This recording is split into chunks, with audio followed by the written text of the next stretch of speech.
is so exciting to see this endeavor come to fruition and to see so many of you here. When I was talking with folks today about how I was going to be at a training on Robert's Rules of Orders and how to run good meetings, and that there would be many people there, almost 50 of you, people said, only in Northfield. So I just want us to pause for a minute and say, only in Northfield. But actually, I think that this is really incredibly exciting. The League of Women Voters was founded in 1920 with a mission of education and advocacy and a deep commitment to democratic practices. And when I think about the kind of event that is happening tonight, this embodies the spirit of that mission. How do we learn all together how to best be involved in democratic practices? That's what you're doing as you sit on boards and commissions in the City Council. And how do we best learn how to have those meetings go as effectively as possible to bring about the changes that each of us desires to bring about in and for the city? So in the spirit of that League tradition, I say thank you. In the League tradition, I too will announce a couple of events on Monday night. There was a candidate forum coming up next week on November 2nd at 7 p.m. in Dundas. We'll be holding an educational session on the school levy if anyone is interested. And then we have a new member meeting coming up November 16th. So if anyone is interested in learning more about the League, may I point out Bonnie Jean, who is the head of our membership committee. And so if you are interested in learning more about the League and membership, talk to Bonnie Jean, talk to Mary, talk to me. There are more League members in the room at the moment. And so I want to thank all of you as well, like Rhonda did. And I'm going to introduce the two speakers in a moment. But I also want to say a special thank you to Ben and Michelle, who truly have put in hours to make this event happen. So thank you for what you do in the city and for the city. So, introducing then these two speakers is an honor. We have two folks here tonight to help us with this. The main leader is Pat Raymond, who first came to Northfield to be a Carleton student. That's not why she was invited tonight, but she has a long history in Northfield. She brings many skills. She is a professional registered parliamentarian, and has been for many years. I'm not sure that that's a title that many people in the world can claim. And so it's incredibly exciting to learn from someone who has spent many years learning and doing these practices. She brings a lot of experience as a teacher. She has taught piano for 35 years. So we have a teacher in the room. We have someone with deep knowledge of this subject matter. She has been a parliamentarian for many annual meetings, including not only the League of Women Voters. In the long list, my favorite was the Havanese Dog Club. So there's a wide range for which one can serve as a parliamentarian, clearly. And she's also been deeply involved in the Catholic Church and leadership efforts there. So she brings extensive experience in these practices. Miriam, who is here as well, helping out, is a longstanding League member from the White Bear Lake. And she is a brand new professional registered parliamentarian. So we have both ends of the parliamentarian knowledge. And with no further ado, I want to turn it over to them to teach all of us. Thank you for being here.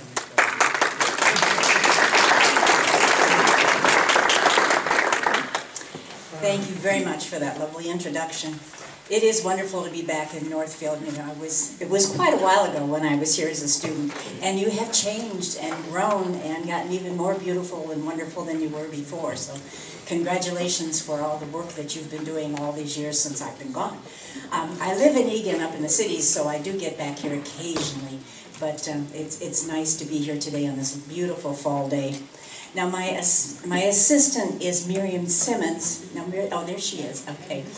She was introduced as being one of the speakers, but I couldn't get her to talk, so she's going to be my Vanna White today.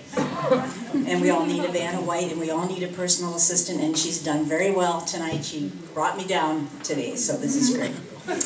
So Northfield is near and dear to my heart, and I'm very grateful that I am here with you tonight and hope that I can help you out. First of all, when we were recently contacted, I was given the survey that many of you filled out about your frustrations about meetings, what were the highlights, the lowlights, and so forth. And I want you to know that I did take a good look at those and have tried to incorporate many of the things that I'm talking about tonight from those suggestions you had. But I could not do it all. I am sorry. But many of the things, or several of the things that you asked were really not in my wheelhouse and certainly not in this time frame. So I will do the best I can with rules and tools for tonight, and we'll see what we can come up with. All right, now tonight's plan, we have three things going. The first is going to be a stunning performance by a group that was pre-selected and pre-volunteered to do a little scenario with us. And I'd like you to evaluate it when they're finished. We'll talk about what went right, what went wrong, what we should do, what the chair should do, what a member should do. So have that in the back of your mind. That'll take us about 10 minutes maybe. Then I have a PowerPoint presentation on such things as Robert's Rules and trying to answer the question, how do you have an effective meeting? This is the first slide, you can probably figure that out. And then plus some questions, time, if we, hopefully we will have time. Now you have a blank 3x5 card on your table at your place. That's for questions. If we had more time and if we were a smaller group, I would just have you shout out the questions as we go along. But that won't work tonight. So when you have a question that pops into your head, please write it down. And my able assistant, Miriam, will collect it at the end of the PowerPoint and we'll see and get as many questions answered as possible. And then we'll be wrapping it up with a group script for which we will need some more volunteers. Everybody has a copy of that script, so you'll be able to follow along. You don't have to improvise in that one. Everything is spelled out. But we will put into practice some of those things we talked about on the PowerPoint. So that's the plan. Let's get started. Okay, our group is seated up in the front. We thought we'd try having them seated because this is a committee meeting and that's the way they ordinarily would be. Now, if those of you in the back are having trouble seeing, hearing, whatever, complain. Or come forward and stand along the walls, and so that you can participate or at least hear what's going on. Okay, so this is called the committee meeting, and their task is to select a site for a new playground and present the recommendation to the city council. They're going to choose between plot A by the river, plot B on the north side of town, or plot C on the hill near the college. I did not specify which college. The players are the chair, Alexander, and I'm not sure we have ladies or gentlemen in these roles, so Mr. or Ms. Bayer, Mr. and Ms. Casey, Mr. and Ms. Daniels, Mr. and Ms. Elliott, and Mr. and Ms. Francis. All right, it looks like our players are all set. Are we missing Ben? Nope. Nope, Oh, not he's yet. not. It's part of the, No. don't pretend you didn't hear that. We didn't get a chance to rehearse, but I'm sure it's going to be marvelous. All right, you may begin. Okay, if I had a gavel, I'd gavel it. So, the meeting of the Playground Site Committee will come to order. Welcome, everybody. We have a quorum, which is a majority of the members, but I'm wondering if we're expecting anyone else. Committee member Francis, have you heard from the others? I expect Mr. Blair to be here, but the other two members are not able to make it. All right, if there is no objection, we will meet informally since we are a small group. Seeing no objection, we will meet informally. Our task this evening is to determine which of the three sites we will recommend to the City Council for the new playground. All of you received the site reports last week that showed the benefits and drawbacks of each site. I trust that you have studied them carefully. I forgot my site reports. Does anybody have them? Does anyone have extra copies of site reports? Why can't you bring your materials like everyone else? You don't have to be so mean about it. Really? The obvious choice is plot B on the north side, people. Cornfield, sewer treatment plant, abandoned cave. It is the exact perfect location for our new park. Thank you, committee members. Does anyone else have an opinion? Really. It is full of rocks and thistles. There's no lighting, no sidewalks, no kids live nearby. It's full of barbed wire fencing. It is the perfect location for Plot B, I tell you. Thank you, committee member. Oh, committee member Blair, welcome to the meeting. What is your opinion? Opinion of what? I've been busy playing with this cool new app. They got like playgrounds across Minnesota. It's really neat. Has anybody else seen it? Committee member Casey, what do you think about the playground sites? Oh, I don't know. I don't really have strong opinions on anything. Oh, well, I really think we should put. I really think that we should put the new playground in Plot B. Let's discuss all the options first before we decide, okay? Does anyone think that plots A or C would be better? Let's just Does recommend anyone- Plot B. Or does Really? anyone- And get this show on the road. I'm a very busy person. Eye rolling, in case you couldn't see it documented. It says here I was allowed to eye roll. The end. Oh, let's give him a round of applause. Well done.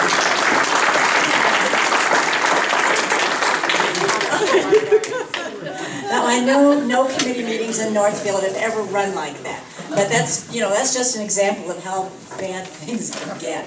Okay, now what did you notice about the scenario? What caught your eye? Deciding to make a decision without a quorum.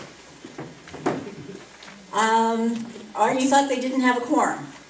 Okay, well, the chair said they did, but it certainly would be a problem if they did decide to make one without the quorum. That's true, yes. That park board meeting wasn't like the real park board meeting. Oh, I don't know. No, I'm sure you do it much better than that, but I had to think of something. They only had a decent chair. Let me guess. Okay, what else did you notice? Did everybody get there on time? No. No. When they got there, were they paying attention? No. Cool app, right? On the phone. They're very tempting. Very tempting. Okay, what else did you notice? Yes. Relevant materials were not available to the people who needed to discuss it on time, right? Well, that could be the argument. What I had in mind was when I was putting it together was that it was sent to everyone and everybody else had a copy, but this person made a copy and left it at home or didn't make a copy or just was too disorganized to have it with her. That's kind of the point I was going with, that they did get it, that she did get it, but did not have it with her. Yes. And that slows the process down, doesn't it? Mm-hmm. Okay, but that was a problem, no matter whose fault it might have been. That was an issue, certainly. One person did not have enough information. Okay, what else? The chair didn't have control of the meeting. Okay, chair tried. Boy, the chair tried. Yeah, we could have done better that way. And we'll come back to that in a minute, too, and come up with your ideas on what the chair could do. Okay, I think there was another hand in back. Greg, was it at your table? Oh. I had the same comment. The chair needs to recognize, make it clear that you don't speak until you recognize the person, and then. Yes, there was some interrupting going on. Yes, right. Okay, good. Okay. Yes. Did the chair say she was having an informal meeting? Yes, but one of the points I'm going to make in the PowerPoint is even though you have what you call an informal meeting, you still need to have permission from the chair in order to speak. It's the basic difference between a formal meeting and an informal meeting, and I may repeat this because it's in my notes, is that when you have a formal situation, each person may speak only twice on an issue. But when you're having an informal meeting, like in a committee, you can speak multiple times, but you have to take turns, and you do have to be recognized by the chair. But you made a lot of great observations. So would you say that was an effective meeting? No. Okay, we won't do it that way again. Okay, what else could the chair have done The chair did a really good job. She did a really good job.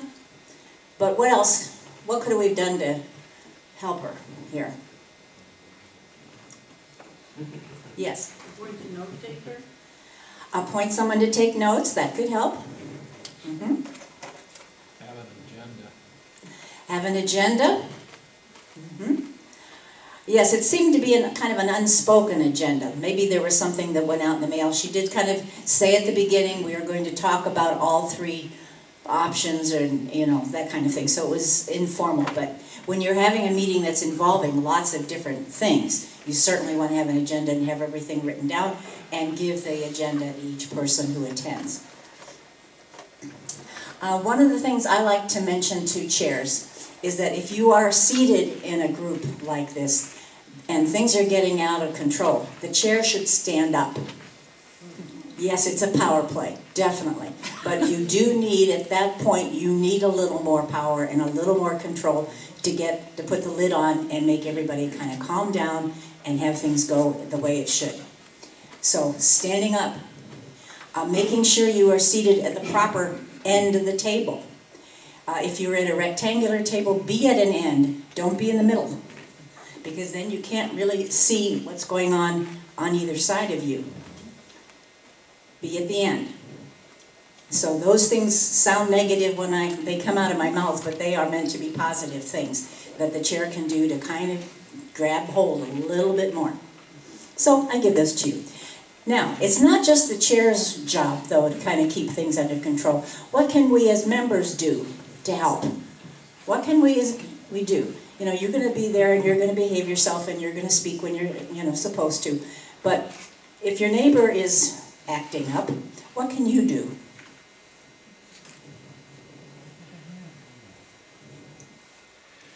Point of order. Yes. That doesn't work as well as in an informal meeting, but yes, you can say point of order, which is asking the chair to enforce the rules, and that would be a good idea.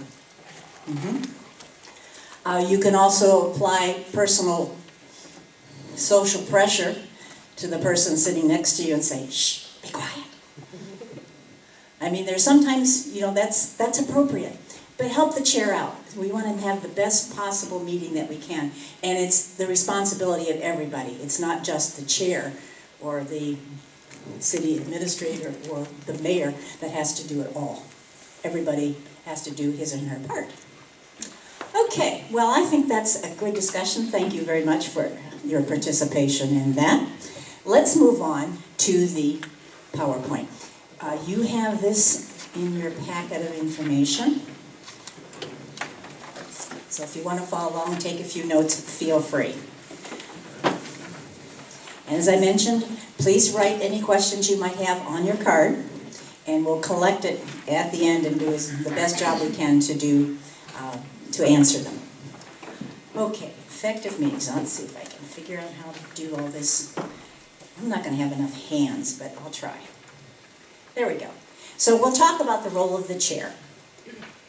First of all, the role of the chair is to be a facilitator. I like that description of a chair best of anything I've heard. A facilitator. Now, if you took any French, you might know the word facile, which means to make things easy. The role of a chair is to make it easy for everyone to engage. Can you relate to that? Make it easy. Keep it under control so that everybody has an opportunity to express his and her opinion, to do it in a fair, democratic way. Be a facilitator. Be patient and professional. Goes without saying, but we're going to say it anyway. You're going to need to control the meeting process. Now, I mean the process. I don't mean the outcome of each and every motion.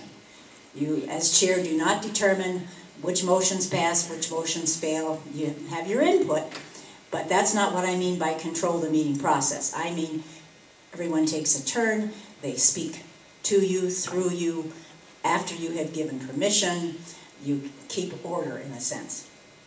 Control the meeting process and enforce the rules fairly and consistently. I'm working with another group right now that is having this issue. The chairs are very nice people. They have a co-chair arrangement, but they're a little shy about interrupting somebody.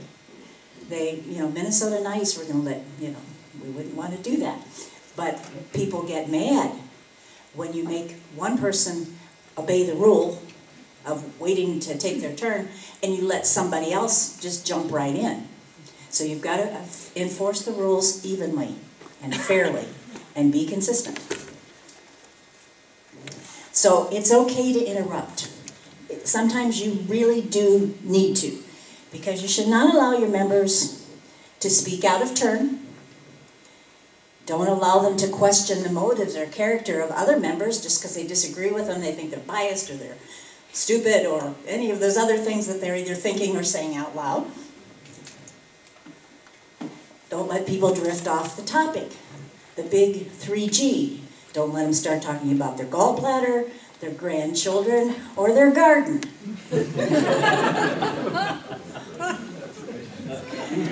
And if things get heated and you feel the group needs to steam, take a recess. Say, okay, nobody objects, we're going to take a 10-minute break, use the restroom, have some water, go to the pot machine, whatever. Or you can do stand at ease, which sounds very military, but it just means stay where you are, but we're going to just take a breather. Just, everybody take a breath. Because sometimes that's just all you need. Okay, someone mentioned earlier, use an agenda so that you keep on track. Always use time wisely. Time is a very precious commodity, and the older we are, the more we realize, we're running out, and we don't want to waste it. It's a horrible insult to somebody to waste their time. So use their time wisely. If you can, start and end on time, when you are able to. That's got to be your goal, and people really appreciate it. Because if you don't take care of the clock, people are not going to come back. Okay, that was a chair. How about the role of a member? The role of a member is a responsibility to attend all meetings. And if you are asked to respond to a meeting notice, tell whether or not you're coming, please do it as soon as you can. Attend all meetings. Arrive on time and stay to the end. It's important. You have a responsibility. You've been appointed or elected to a position, and your people are depending on you. Be prepared. Do your homework. Even if it isn't fun, it still needs to be done so that you know what's going on when you get to the meeting. Participate. Sometimes you don't know enough to have an opinion, but you can certainly ask questions. And there's no such thing as a dumb question, people will tell you. And it's kind of true. It may sound dumb when it comes out of your mouth, but probably somebody down the table from you might have that same question too. But they're not quite, a little too shy to ask it. So you'll be doing them a favor. And follow the rules, everybody. Okay, so what are the rules? Let's talk a minute about the rules of decorum. Mayor Pownell mentioned them earlier that you are going to be receiving them. You have, I think, a 2-page document with some really good rules of decorum. And decorum means behavior. Some of them are the same ones that are found in Roberts. Roberts has a chapter on decorum also. So I've listed a few. This is not an exhaustive list. You have more on your sheet, and there are more in Roberts, but this is just a few. Please, silence or put away those electronic devices. I know a cell phone is a wonderful thing, except when it goes off in a meeting. Be courteous at all times, even when somebody's in your face. Speak only after being recognized by the chair. Recognize means you are given permission to speak. As I mentioned before, even if it's in an informal setting, you still need to take turns and speak only when you have permission. And this is the biggest one, I think, as far as the rules being enforced fairly. This is hard for some chairs to do. And hard for some members when they get all enthusiastic or bent out of shape about something, they would have jumped right in. Take your turn. Address remarks to the chair, not to each other, not across the table. You talk through the chair. And refer to others by title or last name. I think that is in your rules of decorum. And that gives a much more formal atmosphere. And I think when we're more formal, we behave better. I wanted to insert 3 of Stephen Covey's habits. 1988, maybe you remember the book. Some of you weren't born then, but some of us remember the book. 7 Habits of Highly Effective People. Well, it takes effective people to run effective meetings and to be part of that. So 3 came to my mind that I want to remind you of. The first one is think win-win. That is, don't think win-lose. That is, in order for me to win, you have to lose. Think more, I have a good idea and I want my idea to win, but there's probably some good in your idea too, so let's try to come up with something that's mutually beneficial. Something that you'll like and something that I'll like. Think win-win. Sometimes they call it compromise, but I think this is a little better than compromise. Seek first to understand, then to be understood. In other words, listen to what the other person is saying. Turn off that thing in your head that's spinning around and figuring out what you're going to say next. Turn that off, stop, and just listen to what that person is saying and try to understand that point of view. Then, when it's your turn, you go ahead and explain your point of view and hope that person will give you the same courtesy. And the third one is to go for synergy. Fancy word. I looked it up. Okay, you synergize by valuing other points of view and reaching a solution that is greater than the sum of the parts.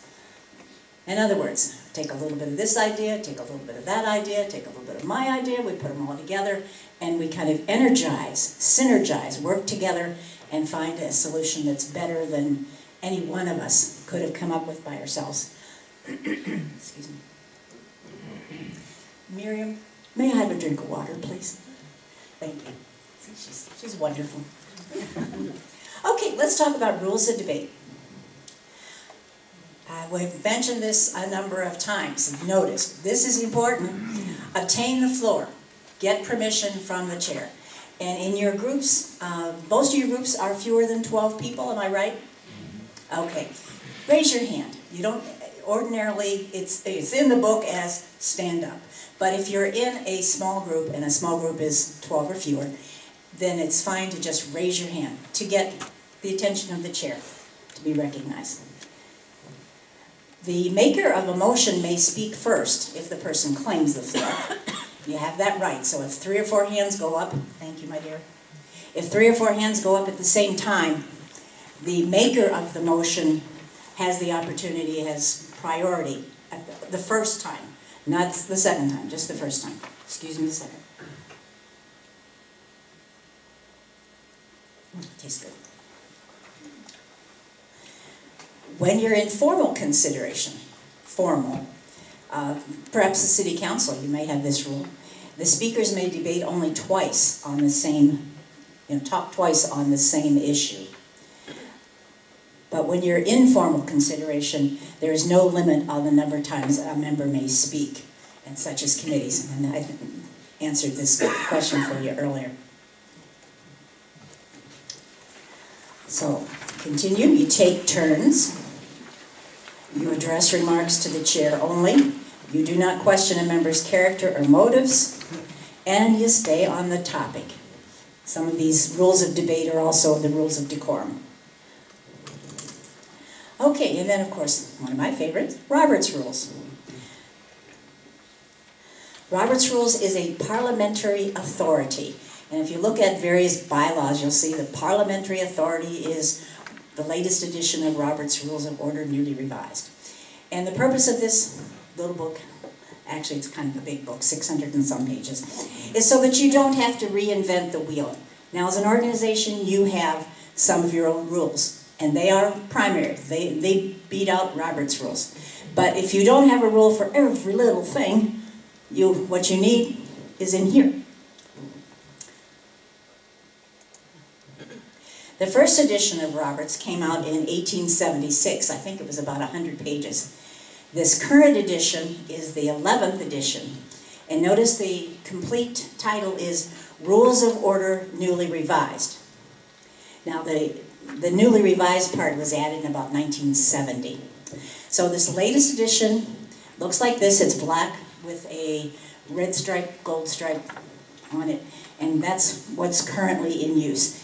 In about another 3 or 4 years, there will be a 12th edition too. As soon as they publish one, they start working on the next one. But it tries to keep everything up to date. There are other Roberts editions that might be of interest to you. You certainly are welcome to buy one of these. They're about $20. You can find them everywhere. Well, you know what I mean by everywhere. But if you don't want to have quite that big a book, and you want something that's a little more readable, something a little more user-friendly, I recommend Robert's Rules of Order, newly revised, in brief. And this is written by the same membership or authorship team, but it's much easier reading, and it's just for meetings. So this would give you everything you need, and it's about $7. Also, there's a Robert's Rules for Dummies.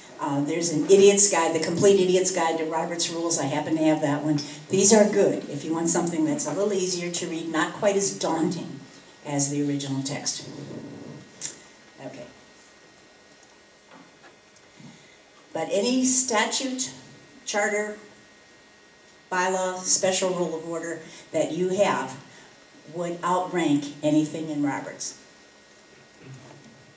Okay, the basic building block. When you want to conduct business, when any of us wants to conduct business, we have to use motions.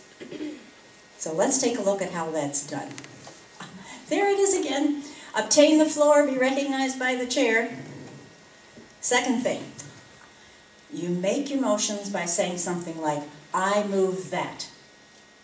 You don't say, I suggest, or I think it would be a good idea, or maybe we oughta, step out on the limb, I move that.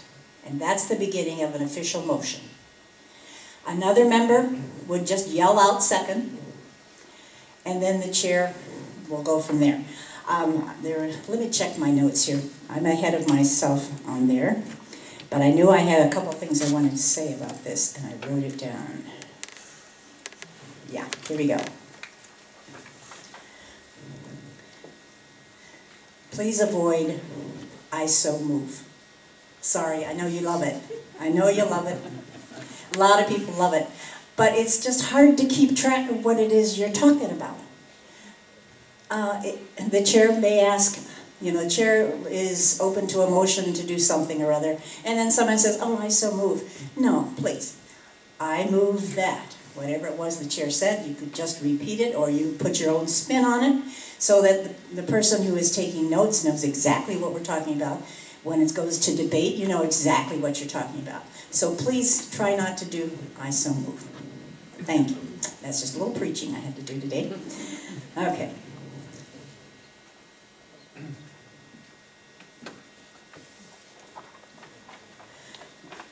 After the motion is made and then seconded, always wait for the second, just for a little bit, the chair will repeat the motion and then ask for debate.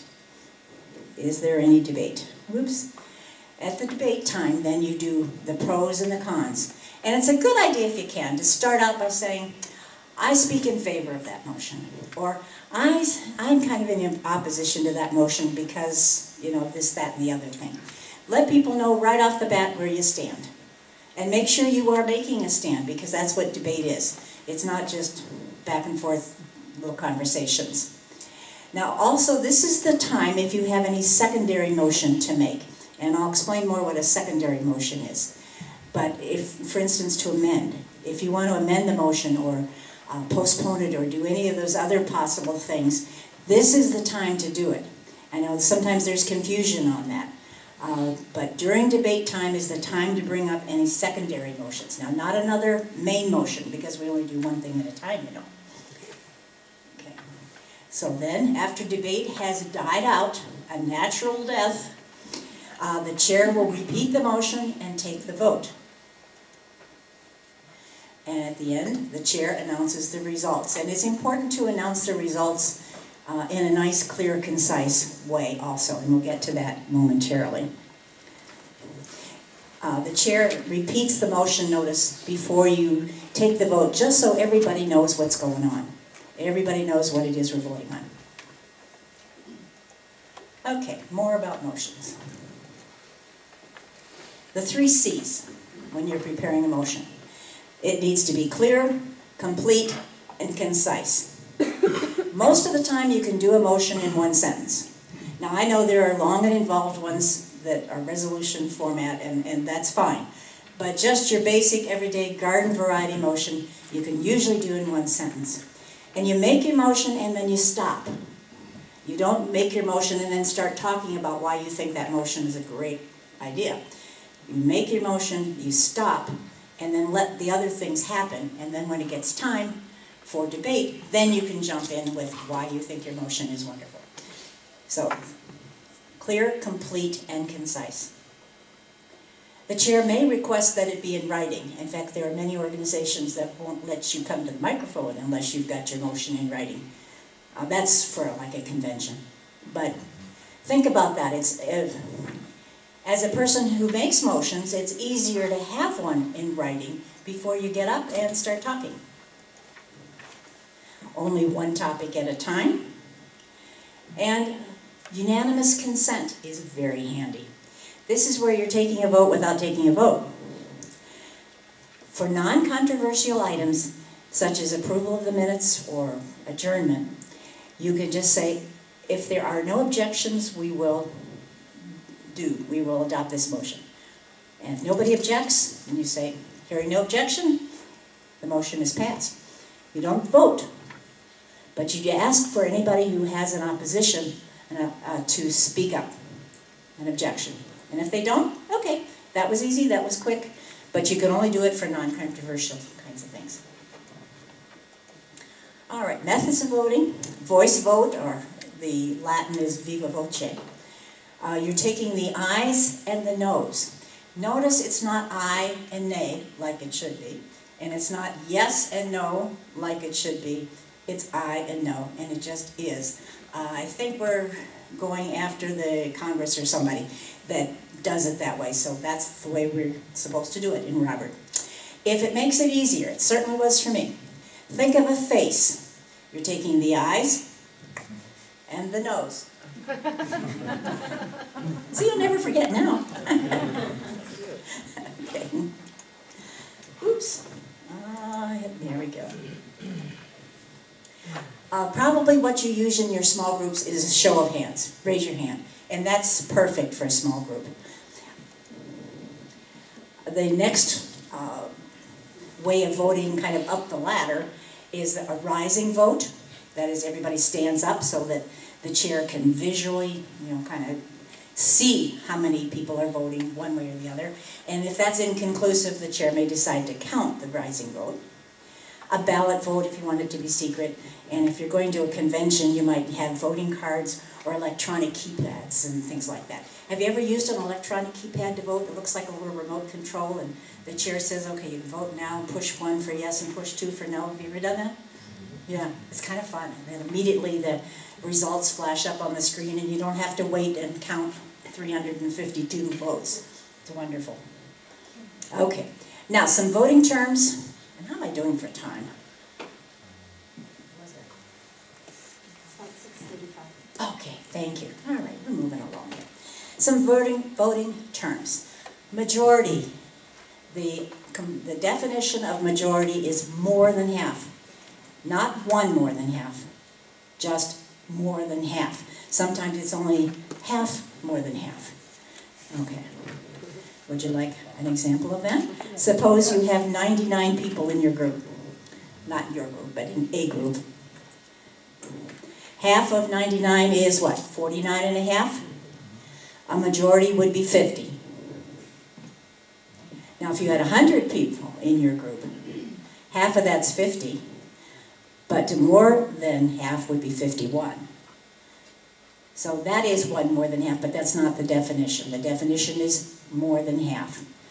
Just to kind of clear up that little thing. Sometimes you need a 2/3 vote. And to tell whether or not you have a 2/3 vote, you always take a rising vote. Remember I talked about having to have a visual sometimes? Well, that's when you need one, is when something takes 2/3 to pass. And the way to figure that out is to see if you've got twice as many in favor as opposed. It's just a 2-to-1 ratio, 2/3 to 1/3. And that's how a quick way to figure out, because otherwise the math gets kind of complicated when you have to do it on the fly.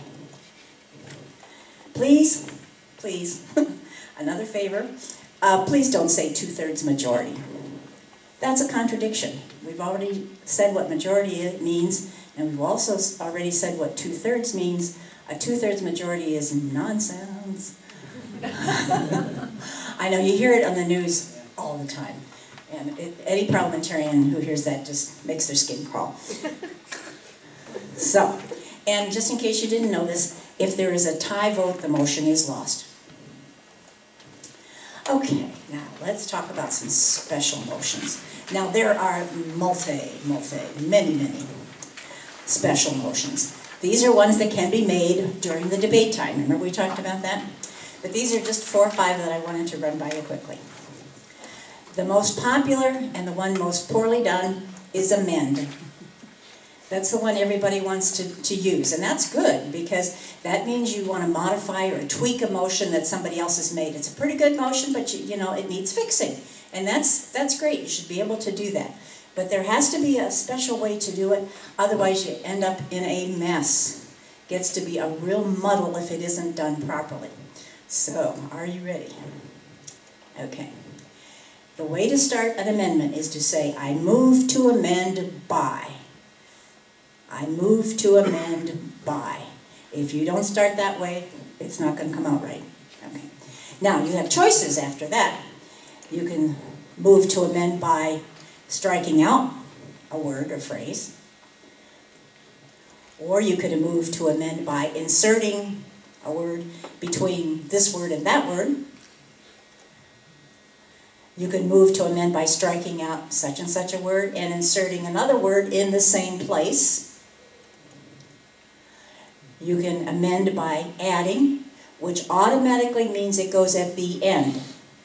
If you want to stick it in someplace in the middle, you've got to go back to the inserting, because that's the between thing. And then the complicated one is move to amend by substituting, and that's when you want to throw that thing out and start over again and just have a different motion altogether, although it is related to what the original one was. All right, do we have time for an example?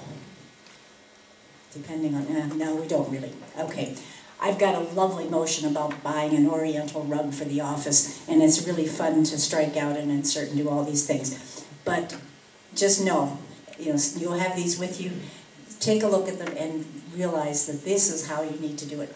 And then the motion, or the amendment is a motion, needs to be seconded, majority vote. It is dealt with first. And then you go back to the main motion to decide what to do with it. And it might be amended by that time, or they might have voted down the amendment and it's back to what it was in its original form. Okay. Now, postpone versus lay on the table. Some people's mind and kind of in everyday language, you might think these are interchangeable. They are not. In parliamentary sense, they are very different. 99.9% of the time, you want to use postpone, not lay on the table. As I was putting this together, I was thinking, I cannot think of a time ever when lay on the table was used correctly. I mean, there was no need for lay on the table at any meeting I've ever been to. Miriam, have you been to one? No. You just don't use it. People love to use that term because it sounds like you know something, but you don't. It's not right. So please use postpone. And I'll tell you why. LOT, lay on the table, is for an urgent matter. If you've got something that you're doing and you've got something else that's urgent, let's say you've got your meeting and the governor comes in, you need to speak or let the governor speak to you. So you're going to lay whatever it is you're doing onto the table, to the governor, and then bring it back from the table and finish it. That would be something urgent. Or you have a speaker that's got to leave in 20 minutes, so you set that other thing on the table, and then you listen to that speaker. But in order to do this, it's a second step is necessary. You have to have a motion to take it from the table. And if you forget to do that, it dies. So, postpone to the rescue here.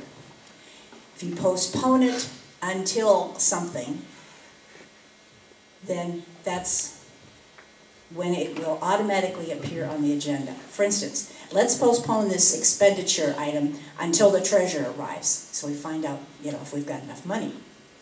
Or we can set this matter to a certain time during this meeting. Maybe this is an all-day meeting. Let's do it at 2 o'clock this afternoon. Or we'll do it at the next meeting at 2 o'clock. Or just to the next meeting sometime. And by doing that, by postponing it to someplace else, it will appear automatically on the agenda. Now, I say automatically, I mean a staff member or somebody will key it in, but it does automatically appear in that sense. You don't have to do any other action to get that back up again, so it doesn't get lost. So you want to postpone, please, and not leave anything on the table. Now, the other postpone is fun also, but it's postponed indefinitely, and its purpose is to kill the original motion without voting on that original motion itself. You're just gonna, it may be debated, and you can debate about the merits of the original motion, and it requires a second and a majority vote. And we will be using that in that script that we were talking about. Okay. And the favorite one is previous question. What does previous question do? Anybody know? What will that do? Somebody moves the previous question? Sorry? Causes the vote to occur. Yes, it stops debate and asks you to go immediately to the vote. Right. Okay, but have you been to the meeting where you're having this big debate and somebody in the back of the room yells out, "Question, I call the question." And the chair says, "Okay, the question's been called, or stop and debate now, let's go to the vote." Have you been to that meeting? Okay. That is improper. One of the things that you have, one of the rights that you have as a member is to make a motion to debate, to vote, and to attend your meetings. One person acting alone does not have the right to take away one of your rights. Now, the person can make a motion and make that kind of suggestion. Let's stop debate now. But 2/3 of you have to agree to it. It isn't just one person saying it and the chair is saying, "Okay, we're done." So chairs, you be on your toes here. If somebody does that, you just put them through the paces. And you remind people they need a motion to stop debate. And of course, before anybody can make a motion, he can't just yell out. What does he have to do? He has to be recognized by the judge. Come on now, you have been listening to me say this 17 times. In order to make a motion, what do you have to be? Recognized by the chair. Thank you. Right, there it is. It requires a second and a 2/3 vote. Now, if that passes, then that's fine. Then you go ahead and go right to the debate, or not to the debate, sorry. You don't go to any more debate, you don't make any more motions, you go right to the vote on that motion that was pending. And notice, those of you in committees, you are not allowed to use previous question in committees. Why do you suppose that is?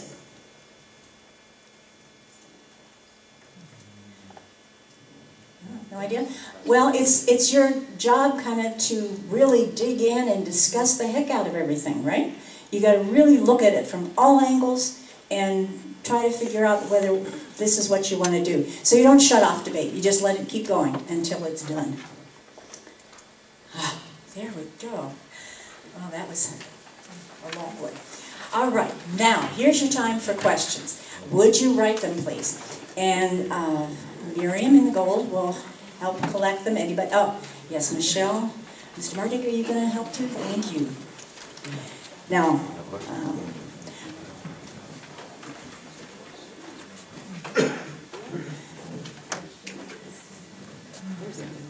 oh, good. In the spirit of Halloween, and because we're going to be talking about Halloween candy, we're going to come out with some. So please help yourself. You're going to need a little pep, a little sugar honey. All right. What do we have?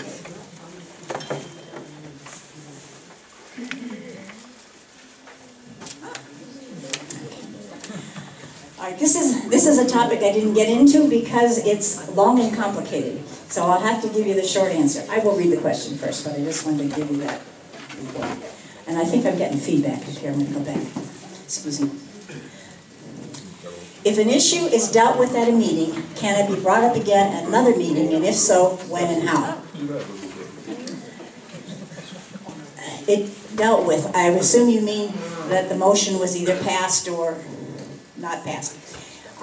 Sometimes you can rescind it if it's not too late, but I think what you're looking for is reconsider. Reconsider has one set of rules when you're in a meeting, a formal meeting like the city council. It has a different set of rules when you're in a committee. There is a time limit if it's in a city council kind of meeting, a formal setting. It has to be, a motion to reconsider has to be made the same day that the motion was dealt with. So, can it be brought up again at another meeting? In that case, no. But if you're in a committee, you may bring it up again, provided you, as the individual, did not vote against it. You had to either have voted in favor of it, abstained, or not even been to the meeting. Then you can make the motion to reconsider. Okay, that's the best I can do in this short period of time on that one. Can the chair make motions and or seconds? In most of your situations, yes. In a large group like a convention or the group larger than 12 that I was talking about, no, the chair would not make motions and debate or seconds or any of that. But when you have a situation where you have a committee, where you have a small board, then the chair may do so. And it's kind of an odd one, but that's true. Are all motions recorded in the minutes or only motions passed? All main motions are recorded in the minutes. And some will pass and some will not. But you don't have to record in the minutes things like previous question. You don't have to record the amendments. All you have to do for that amendment thing is put in the wording of the final addition, shall we say, of the motion. So if somebody made a motion and it was amended, the amendment passed, then what goes in the minutes is the disposition of that amended motion. So you don't have to go through all the steps. You just have to put in what the final form of that motion is. Okay. Once debate has started, if a question comes up, how do you get an answer to that question? Okay, I think it means that if you're debating something and somebody has just a question, a point of information, a request for information, you can just go ahead and ask it. You just raise your hand and say, excuse me, I have a question. And then you just ask the question of the chair, and the chair will either answer it or else refer it right there to somebody who would know the answer perhaps better, like a member of the staff or a treasurer or someone like that. I hope that's what you mean by that. Who decides whether a meeting is formal or informal? The group can decide to go into informal consideration on a specific issue, if you'd like. If your group is smaller than 12 the magic number, you probably are automatically in the range for informal. However, as a parliamentarian, I really urge you to be as formal as you can, particularly if you are the city council, if you are a board that has kind of exclusive power, shall we say, authority to do certain things.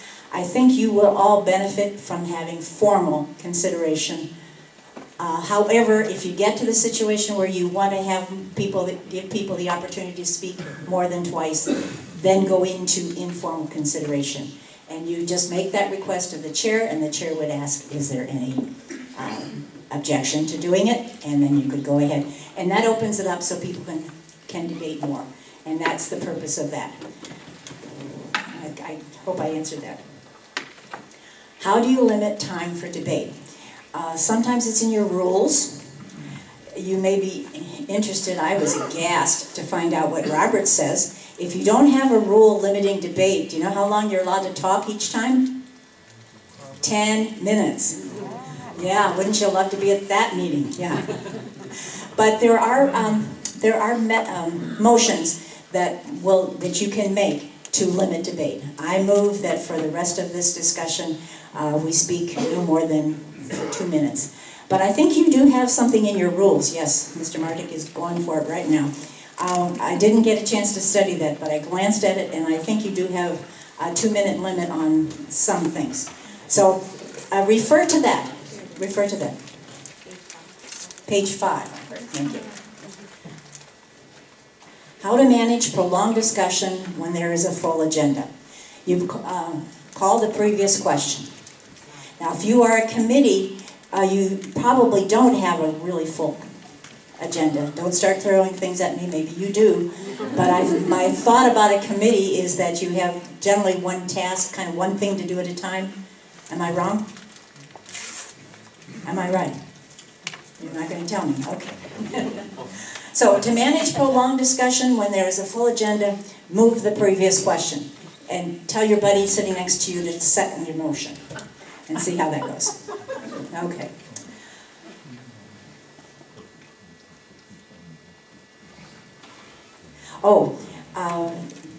Okay to only vote or ask for the aye votes? No, it's not. You have to also ask for the no votes. Always. And you always have to say what the person should do. All those in favor say aye. All those opposed, tell them what they're supposed to do. Say no. Okay?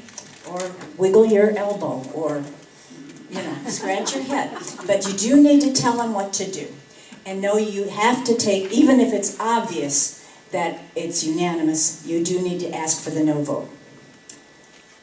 Ask for abstentions, no. The only time it's important to ask for abstentions, I think, is if you have a rule that says you need a majority vote of all members who are present. I don't think you've got anything like that. In general, a majority vote means a majority of all those present and voting. So abstentions are worthless and useless, and I really hope you don't do them. I know there's some groups that just love to ask for abstentions, and some people who like to abstain. Now, in your case, though, I should say, if you've got something that might be a conflict of interest, a contract that's coming up that, you work for that company, definitely abstain and make sure that that gets put in the minutes that you have abstained. That would be a very good use of abstention. What is a rising vote? How do you have one? Okay.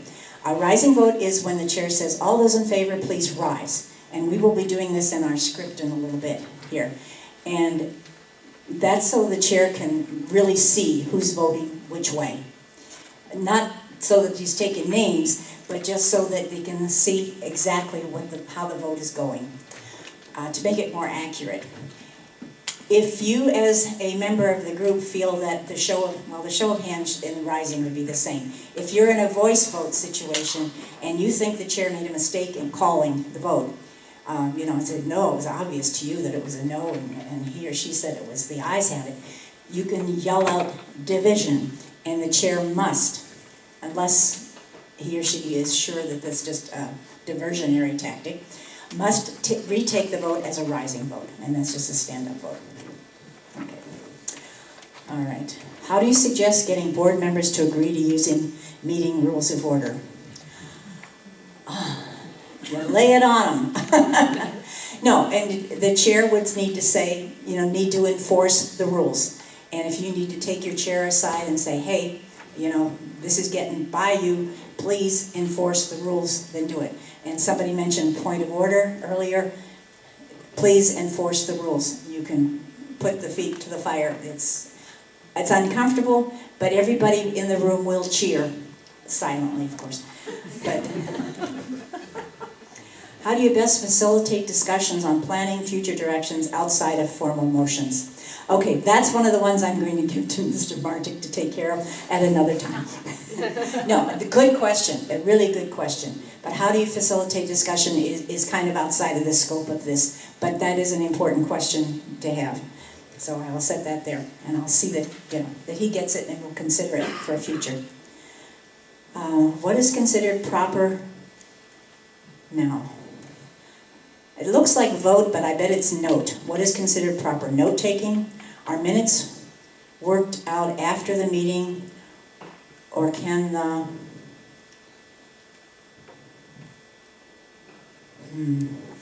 Sorry. Would you like to give a... Try that one?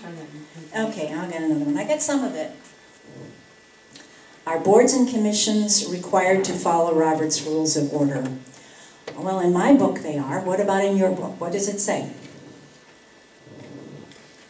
Yeah, they say that, the council's rules of order say that the boards and commissions will follow unless they have their own special policies. They're the council's version of it, and Robert's rules are in fact. Yes. So the answer to that question is yes, it is in there. Are committees in commissions always in informal mode? Yes. Time limit to speaking during formal debate.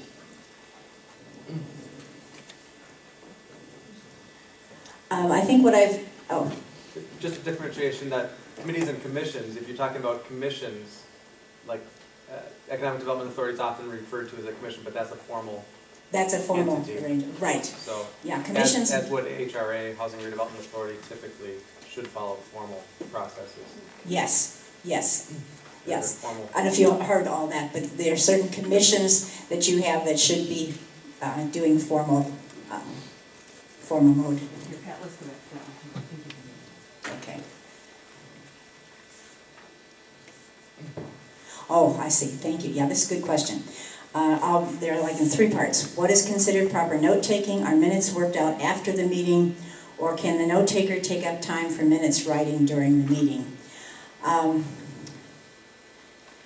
Again, that's kind of up to your culture and what you do. However, taking up time during a meeting for minutes is not usually a good idea unless you're correcting the minutes from the last meeting. So no, a secretary would be well advised to work on the minutes after. I know it's really nice to be able to get it done while the meeting's going on, but that's not, in my opinion, that's just my opinion, not a good use of committee time or whoever time. Now that's going to get me in trouble, but I'm leaving town in about 20 minutes.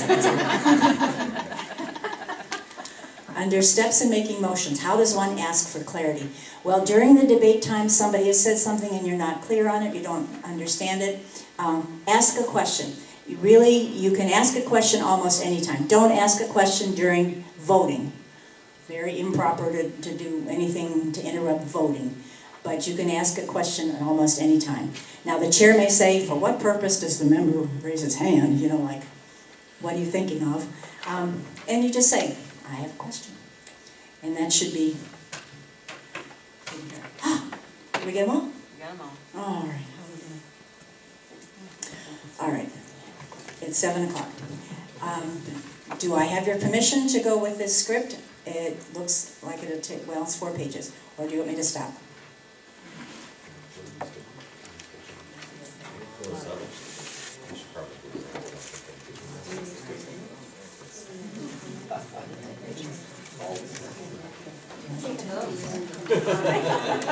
All right, we have been advised that we should take a vote. How many people want to spend, it's at least 15 minutes, maybe 20 minutes, going over this script as a group? If you want to take that time now, please raise your hand. We'll do this a democratic way. Thank you. How many do not? All right, we won't. Take this home, do it, or do it at a meeting just for fun. But this is a good meeting. This is an effective way to use all those things we talked about. Thank you very much. Thank you. And the city administrator, Ben Marty, just to kind of wrap things up, please start filling out the survey. We'd really love it if you do that, and then there's a box on your way out just to drop it into. So really appreciate that. Again, I think we gave our round of applause to Pat, so thank you, great presentation. And thank you, Miriam and Ms. Han for urging me and keeping to come back to me to bring this training forward. And again, we did hear from the chairs of the boards and commissions that they wanted some training, so we're gonna do that. We're exploring the others, and we're excited about that. Thank you, staff, for coming tonight. Thank you, Michelle, and Carrie, I don't think is probably here, but make sure we pass along to her the thanks for organizing this event. I think it was well done and appreciate it. So thank you for your time and for serving on our boards and commissions. You're so important to us. Thank you.